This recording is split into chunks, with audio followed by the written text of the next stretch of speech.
I did my research and I found out that the Australian government was paying out pension, retirement money to Australians to the tune of $770 million a year. In other words, they weren't even living in Australia anymore, right? So they're living in a cheaper country, tripling the value of their money and still getting paid.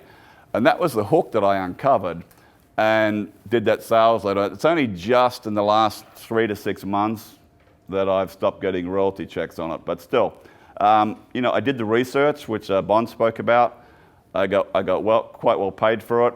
And, I hit on the conversation that was already going on in their prospect's mind, which is something I think you really have to grasp, right? I knew, being Australian, why their existing control sucked as soon as I read it. And so I was like, I need to do my research and find what this hook is, what this angle is.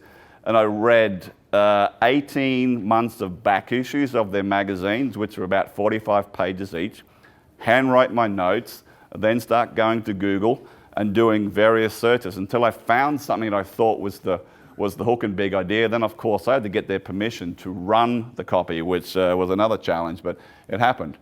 So this here is the start of basically a 2-page letter, which I'd modelled off something else I'd done for a bricklayer, 2 completely different industries. But this particular company had mailed their own list. They'd done direct mail, they'd done TV, they'd done radio, trying to generate $4 million to float on the Australian Stock Exchange.